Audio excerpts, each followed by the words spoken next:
ಬೆಳಗ್ಗೆ 5 ಗಂಟೆಗೆ ನಮ್ಮ ಕೋಳಿ ಚೆನ್ನಾಗಿ ಹೋಗ್ತಾಯಿದೆ. 5 ಗಂಟೆಗೆ ಎದ್ದೆ. ಬಟ್ ಏನಾಯಿತು ಅಂತಂದರೆ ಯಾಕೋ ತುಂಬ ನಿದ್ದೆ ಬರ್ತಾಯಿತ್ತು, ಮತ್ತೆ ಮಲ್ಕೊಂಡೆ. ಇವಾಗ ಆಮೇಲೆ 5:45ಗೆ ಎದ್ದು ತಿಂಡಿ ಎಲ್ಲನೂ ಮಾಡಿ ಆಚೆಗೆ ಬಂದಿದ್ದೀನಿ ನಮ್ಮ ಕೋಳಿ ಕೂಗೋದನ್ನು ನೋಡೋದಕ್ಕೆ ಅಂತ. ಆ್ಯಂಡ್ ಎಲ್ರಿಗೂ good morning, welcome back to my YouTube channel. ನಮಸ್ಕಾರ.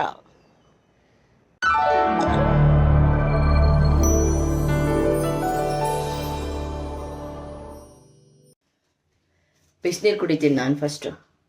ಪಲ್ಯ ಮಾಡಿಟ್ಟಾಯ್ತು ನಾನು ಆಗ್ಲೇನೆ. ರೊಟ್ಟಿಗೆ ಆವಾಗಲೇ ಕಲಿಸ್ತಾ ಇದ್ದೀನಿ. ಸೊ ಲೇಟಾಗಿ ಬಿಸಿನೀರು ಕುಡಿತೀನಿ.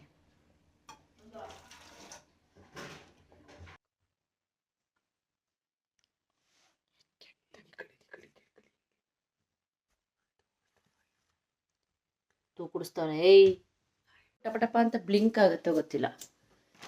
ಬ್ಲಿಂಕ್ ಫುಲ್ಲು ಲೈಟ್ ಒಳಗಡೆ. ನಾನು ಲೇಟಾಗಿದ್ದೀನಿ, ಬೇಗ ಎದ್ದಿದ್ದೆ. ನಮ್ಮ ಕೋಳಿ ಕೂಗ್ತೈತಾ? ಒಂದ್ಸರಿ ನಮ್ಮ ಕೋಳಿ ಕೂಗ್ತೈತೆ ನೋಡ್ಕೊಂಬಣ್ಣ. ನಂಗೆ ಕೂಗ್ತಿತ್ತಪ್ಪ, ಇವಾಗ ಕೂಗೋದು ಬಿಟ್ಟೈತೆ. ಬೆಳಕಾದ್ಮೇಲೆ ನೋಡಿ, ಇಲ್ಲಿ ಬೆಳಕಾದ್ಮೇಲೆ ಒಂಥರ ನೋಡೋಕೆ ಚೆನ್ನಾಗಿರುತ್ತೆ. ಕೂಗ್ತು ಕೋಳಿ, ಕೂಗ್ತು ಕೋಳಿ, ಕೂಗ್ತು.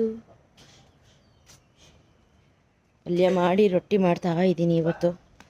ಪಲ್ಯ ಎಲ್ಲ ಮಾಡಾಯಿತು, ರೊಟ್ಟಿಗೆ ಇಟ್ಟಿದ್ದೀನಿ.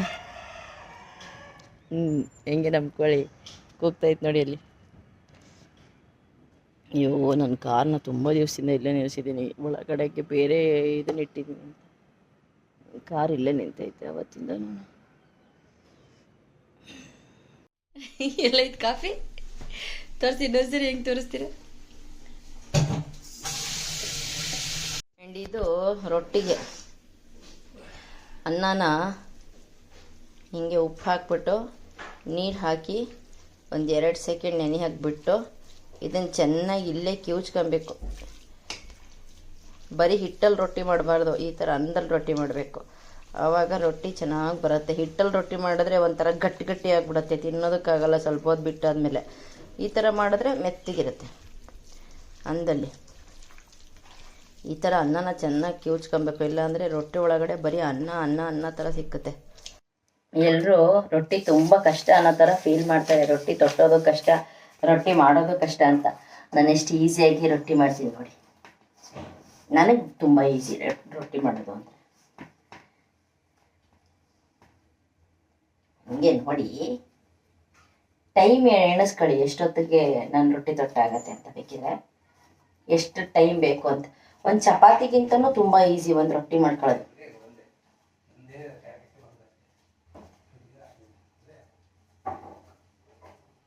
ಚಪಾತಿನೇ ಸ್ವಲ್ಪ ಲೇಟ್ ಆಗ್ಬೋದು. ಹಂಗೆ ನೋಡಿ, ಟೈಮ್ ಬೇಕಾದ್ರೆ ಇಟ್ಕೊಳ್ಳಿ. ಅದಕ್ಕೆ ನಾನು ಮೊಬೈಲ್ನ ಕೆಳಗಡೆ ಇಟ್ಟಿದ್ದೀನಿ, ಕಾಣಿಸ್ಲಿ ಅನ್ನೋ ಥರ.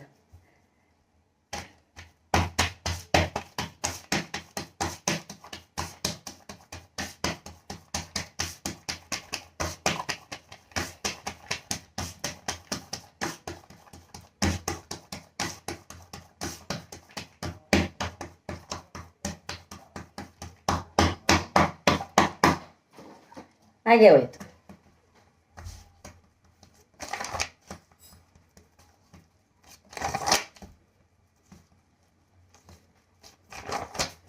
ಇದು ಈ ಥರ ಸೈಡ್ ಕಟ್ಕೋಬೇಕು, ಇಲ್ಲ ಅಂತಂದರೆ ಸೈಡ್ ಆ ಕಡೆ ಈ ಕಡೆ ಆಗ್ಬಿಡುತ್ತೆ. ಇಷ್ಟೇ ರೊಟ್ಟಿ.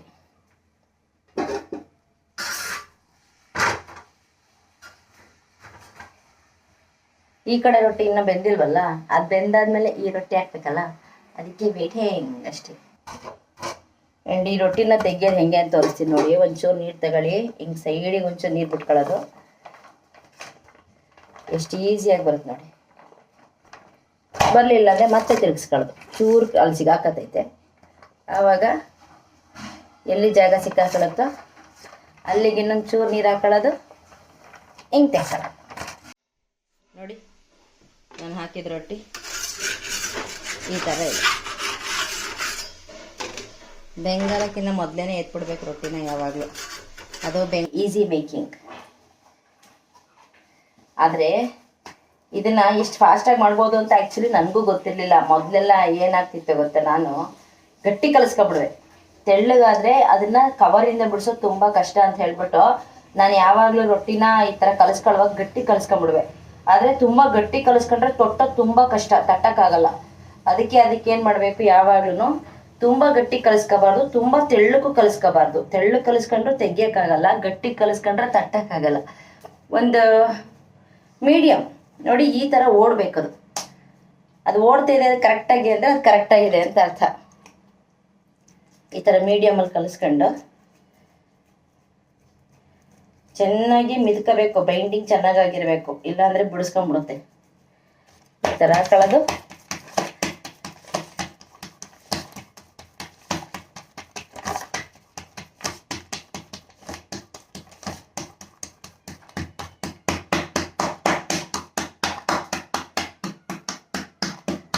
ಆಯ್ತು, ವೆರಿ ಸಿಂಪಲ್ ರೊಟ್ಟಿ. ಆಮೇಲೆ ಈ ಥರ ರೌಂಡಕ್ಕೆ ಮಾಡ್ಕೋಬೇಕು, ಇಲ್ಲಾಂದರೆ ಶೇಪು ಆ ಕಡೆ ಈ ಕಡೆಗೆ ಹಾಕ್ಬಿಡೋಕ್ಕಾಗ್ಬಿಡುತ್ತಲ್ಲ, ಹಾಗಾಗಿ ಆಫ್ರಿಕಾ ಅಂಟಾರ್ಟಿಕಾ ಆಗ್ಬಿಡುತ್ತೆ ಶೇಪು. ನೋಡಿ ಎಷ್ಟು ರೌಂಡ್ ರೊಟ್ಟಿ. ಆ ಕಡೆ ಬೆಂದಿದ ತಕ್ಷಣ ಈ ಕಡೆ ಹಾಕೊಳ್ಳೋದು. ಫಿನಿಶ್. ಹೆಂಗೆ ರೊಟ್ಟಿ ಸೂಪರ್ ಅಲ್ವಾ? ಫಾಸ್ಟಾಗಿ ತರ್ತೀನಲ್ವಾ? ಹೆಚ್ಚು ಕಡಿಮೆ ಒಂದು 30 ಮಿನಿಟ್ಸ್ ಕೂಡ 30 ಸೆಕೆಂಡ್ಸ್ ಕೂಡ ಆಗಲ್ಲ ಅನಿಸುತ್ತೆ ಮೋಸ್ಟ್ಲಿ ರೊಟ್ಟಿ ತಟ್ಟೋದಕ್ಕೆ. ಬಟ್ ಚಪಾತಿನೇ ಸ್ವಲ್ಪ ಟೈಮ್ ಜಾಸ್ತಿ ಹಿಡಿಯುತ್ತೆ. ಚಪಾತಿ ಅರಿಯೋದಕ್ಕೆ ಟೈಮ್ ಜಾಸ್ತಿ ಹಿಡಿಯುತ್ತೆ. ಬಟ್ ರೊಟ್ಟಿ ಹಾಗಲ್ಲ, ಫಾಸ್ಟಾಗಿ ತಟ್ಕೋಬೋದು. ತಟ್ಟೋ ವಿಧಾನ ಗೊತ್ತಿರಬೇಕು ಅಷ್ಟೇ. ಆ್ಯಂಡ್ ಬೇಯಿಸುವಾಗಲೂ ಅಷ್ಟೇ, ನಾನು ಕಬ್ಬಣದ ಕಾವಲಿಲಿ ಬೇಯಿಸ್ತೀನಿ.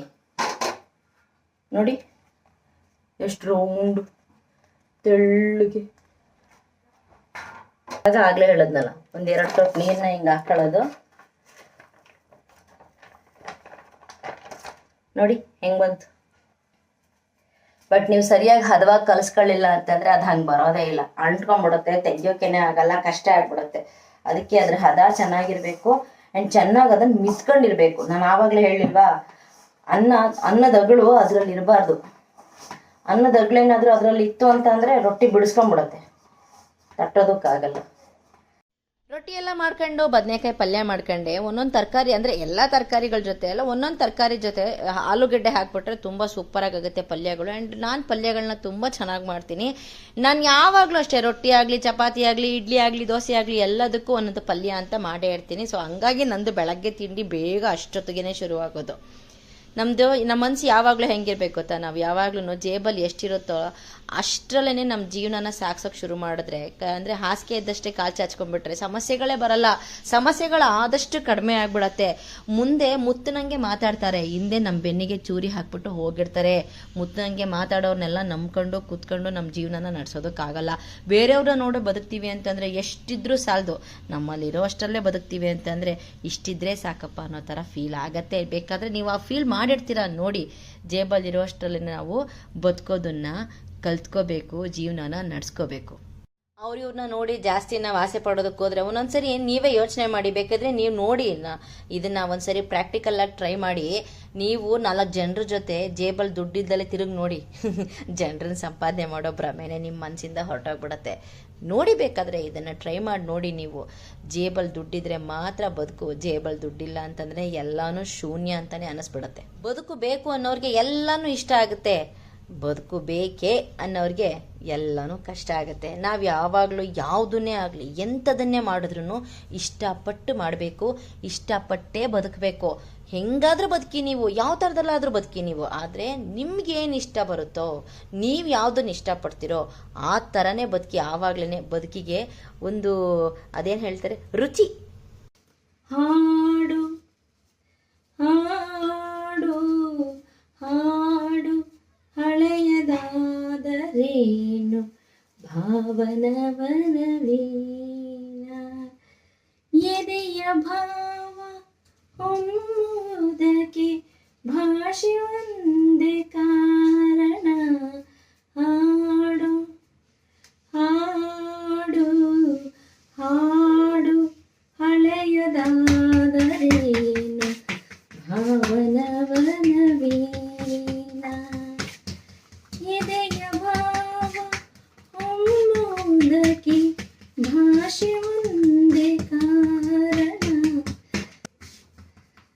ರೊಟ್ಟಿ ತುಂಬ ಹಳೇದಾದ್ರೆ ಏನು, ಅದರಲ್ಲಿರೋ ಭಾವನೆ, ಅದರಲ್ಲಿರೋಂಥ ಪ್ರೀತಿ ಬೇರೆ ತಿಂಡಿಲಿ ಸಿಗೋಕ್ಕೆ ಸಾಧ್ಯನಾ? ಅಡುಗೆನ ಯಾವಾಗಲೂ ಪ್ರೀತಿಯಿಂದ ಮಾಡಬೇಕು. ಪ್ರೀತಿಯಿಂದ ಮಾಡಿದ್ರೆ ಮಾತ್ರ ಅದು ಸೂಪರಾಗಿ ಆಗೋದು.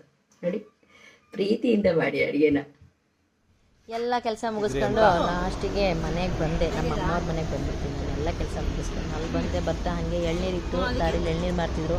ನಾನು ಅಮ್ಮನಿಗೆ ಅಪ್ಪನಿಗೆ ಅಂತ ಒಂದು ಎಳ್ನೀರು ತಗೊಂಡೆ, ತಂದೆ ಇವಾಗಿಲ್ಲ ಜೋಳ ಹೊಡಿಸ್ಬೇಕು. ನನಗೆ ಎಳ್ನೀರು ಹೊಡಿಯೋಕೆ ಬರೋವಲ್ಲ, ಅವ್ರಿಗೆ ಎದುರುಗಡೆ ನಿಂತಿದ್ರು. ಅವರು ತಿಂತೀರಾ ಅಂತ ಕೇಳಿದೆ, ತಿನ್ನಲ್ಲ ಅಂತಂದ್ರು. ಸರಿ ಅಂತ ಎಲ್ಲ ನಾನೇ ತಿಂತಿದ್ದೆ. ನನಗೆ ಸಪೋರ್ಟ್ ಮಾಡ್ತಾ ಇರಿ, ನೀವೆಲ್ಲರೂ ತುಂಬ ಸಪೋರ್ಟ್ ಮಾಡ್ತಾ ಇದ್ದೀರಾ. Thank you so much, love you all. ಮತ್ತೆ ಮುಂದಿನ ವಿಡಿಯೋದಲ್ಲಿ ಸಿಕ್ಕೋಣ, ಮತ್ತೆ ಮುಂದಿನ ವಿಡಿಯೋದಲ್ಲಿ ಮಾತಾಡೋಣ. ಬದುಕಿನ ಸಂಕಷ್ಟಗಳಾಗಲಿ ಕಷ್ಟ ಸುಖಗಳಾಗಲಿ ನಮ್ಮವ್ರ ಜೊತೆನೇ ಹಂಚ್ಕೊಳ್ಳೋಣ. ಆವಾಗಲೇ ಅದಕ್ಕೆ ನೆಮ್ಮದಿ, ಪ್ರೀತಿ ಎಲ್ಲನೂ ಸಿಕ್ಕತ್ತೆ. ಆ್ಯಂಡ್ ಸಾಂತ್ವನ ಏನಿದೆಯಲ್ಲ ಅದು ನಮ್ಮ ಬದುಕನ್ನು ಗಟ್ಟಿಯಾಗಿಸತ್ತೆ. Thank you so much, love you all.